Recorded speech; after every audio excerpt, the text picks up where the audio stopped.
everyone, Scarlett Everose here. Welcome back for part 2 of our deep dive into Kaneki Ken. In part 1, we explored his trauma and red flags. Today we're focusing on Kaneki's personality shifts and behavior patterns, the core of what makes him a fascinating character. Since it's been a while since many of us, or not a whole lot, have seen the series. If you guys haven't watched the series, I would highly recommend, but I will also say this, if you guys are very sensitive to the topics that they talk about, I wouldn't recommend if you're really squeamish to gore and stuff, but I would have to say if you're a psychology girly like me, go ahead and watch it. I'll also give many storyline descriptions of the key characters who influence him, whether positively or negatively. These will help you visualize their impact on Kaneki without getting bogged down in the full recap. Before we begin, quick thank you. I wanted to say a quick thank you for the love of part 1. It was truly amazing. I had a fun time. And you guys have helped me a lot throughout my whole podcast series. I cannot wait to do more. Also, follow me on Instagram, Spotify, and TikTok for updates and behind-the-scenes thoughts. Reminder, I'm not a psychologist, just sharing my perspective as a fan, analyzing complex of Kaneki's personality. Alright, let's dive in. Segment 1, White-Hair Kaneki, the trauma-born shifter. Let's start with White-Hair Kaneki, the version we see after he's tortured by Jason Yamori. This is where timid, bookish Kaneki becomes something entirely different. A survivor who's learning to fight and make hard decisions. His personality here is strategic, curious, and emotionally distant. He embraces his power because survival demands it. So for context, Jason is a sadistic captor, forces Kaneki to confront extreme pain and immorality. And then there's the Organ Tree, a rational goal organization that throws him into even more violent and more dilemma. So very quickly, so if you guys haven't watched my episode 21, I explain out things a lot more there. But Jason is the one that kind of opens up Kaneki, even though it would be mostly Roz, the girl that he went out on a date with.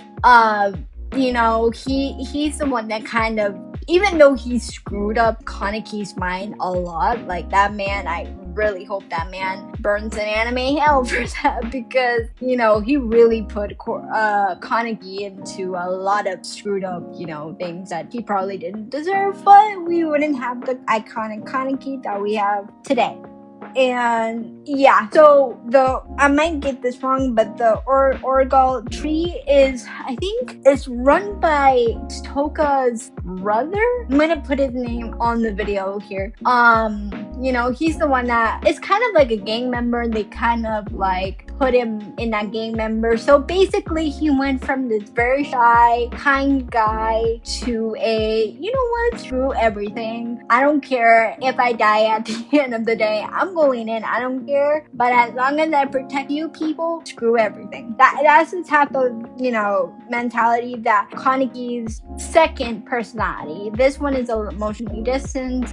And, he goes in without risk. If we're talking about, like, the actual Kaneki Ken, the one that before he had multiple personalities, he wouldn't have been doing this if this was, like, I'm just gonna call it personality number 1. He would never do this. But personality number 2, forget it. He's all in. So, let's see. Okay, red flagger, definitely. Violence, isolation, moral ambiguity, and a willingness to do whatever it takes to survive. His expression gets colder, his eyes sharper, and you will always see the weight of the trauma shaping him. So he goes through a lot of crap. Like, this personality number 2, and he's already going through it. Actually, there was this one time he was fighting one of the good guys, apparently. And he just lost his mind. He turned into a centipede, which, if you guys don't know, the centipede is a symbolism in the show a lot. In my take though, I think the centipede, my personal opinion, the centipede is the symbolic of just Kaneki's, sanity. And he lost a lot of his sanity when he was fighting one of the, apparently, quote unquote, one of the good guys. He lost it. He went all crazy, like crazy. This stage is important because it sets up all the coping mechanisms Kaneki will carry into his future identities. Alright, let's keep going.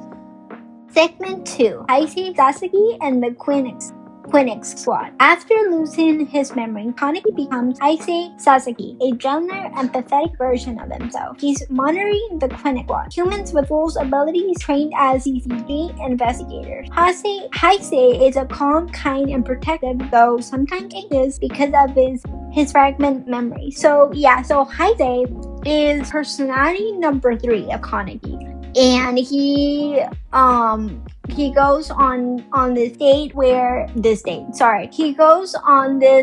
this journey discovering who he is without having the memories of who he was before, because mind you, the old Kaneki, the bookish Kaneki, he's still there but kind of gone in a way. White hair Kaneki is completely asleep, and Heisei take care of these squad that kind of sweet, even though a lot of people, I don't know why, but a lot of people tend to not like this personality a lot. I don't know if it's because people associate Kaneki with the white hair Kaneki. People thought he was boring with this personality, which I don't think so. I think it's just a symbolism of who he really is and who he's kind of trying to figure out.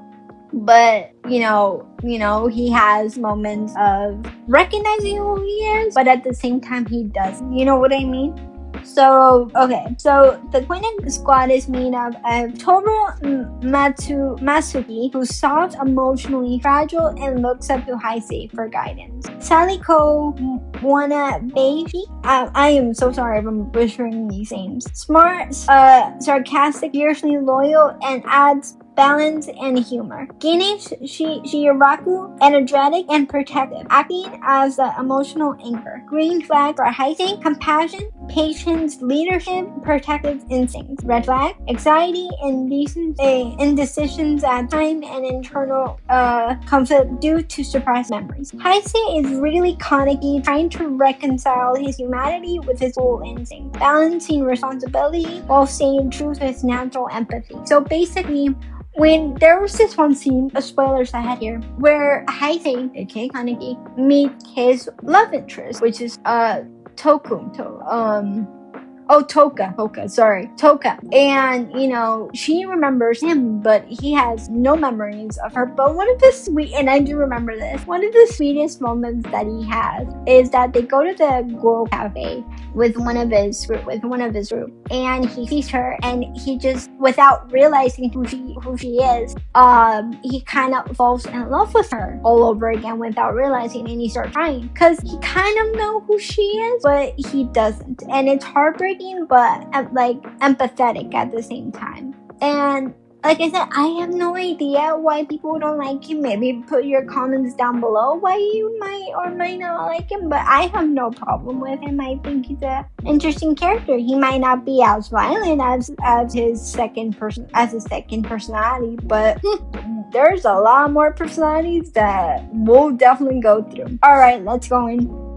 Segment 3, Black Reaper and the One-Eyed King. As memories return, Heisei fades and Black Reaper Kaneki emerges. Cold, detached, and highly strategic. He's analytical and methodical, but the red flags are clear. Ruthless, detachment, and putting emphasis above empathy. Past trauma, battles with Agori, and the internal struggles all push him towards his vision. So he fights one of, if you guys haven't watched one of my videos, Shu Tsukiyama's assistant, I think, and he cut off one of her arms, and that's when the Black Reaper Kaneki emerges. And this one is probably a lot more colder than he's a lot more colder than the white hair Kaneki, and this would be Kaneki's fourth personality. So I forgot to mention Kaneki has 5 different personalities.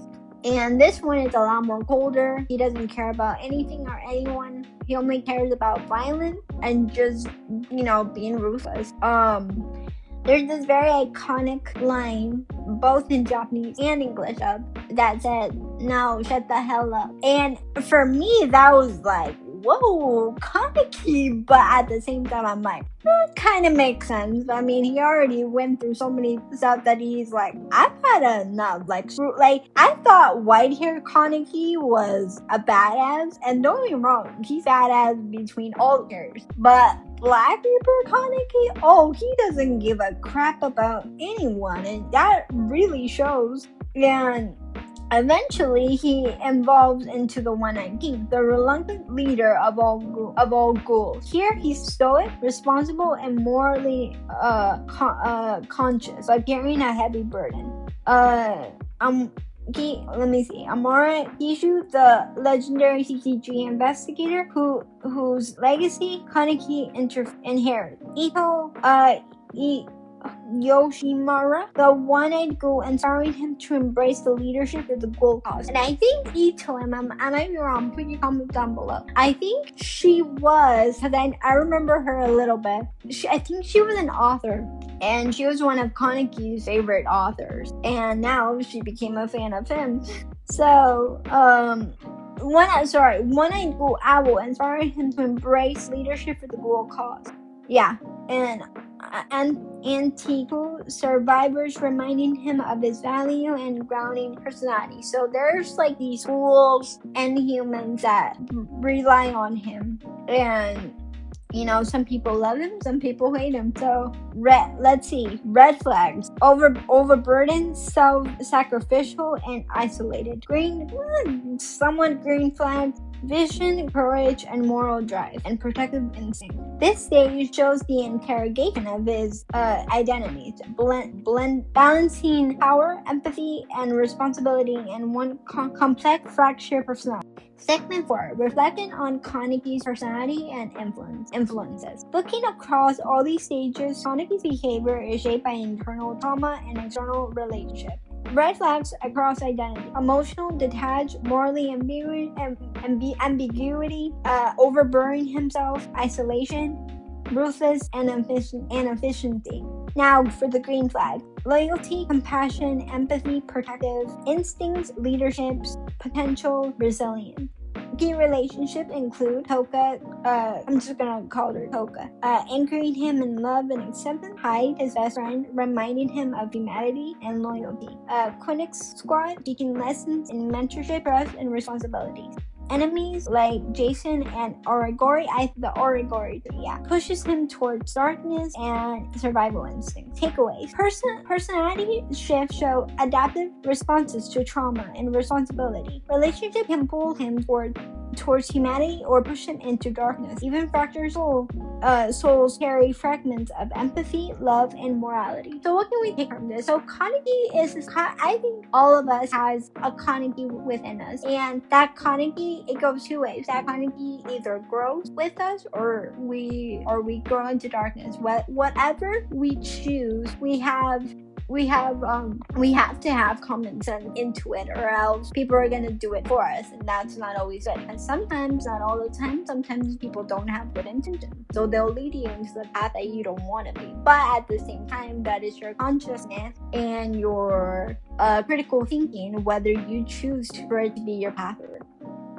Segment 5. Final thoughts plus what's next. Kaneki Pen in Part 2 teaches us understanding personality across identities, reveals strength, vulnerabilities, and coping mechanisms. Trauma, responsibility, and relationships. Relationships shape behavior in profound ways. Even kings and monsters are human at heart. Thanks for exploring Kaneki's inner world with me. Next episode, we'll dive into another layered Tokyo Ghoul character. Stay curious, stay passionate, and love yourself through the chaos. Per usual, love y'all. Bye!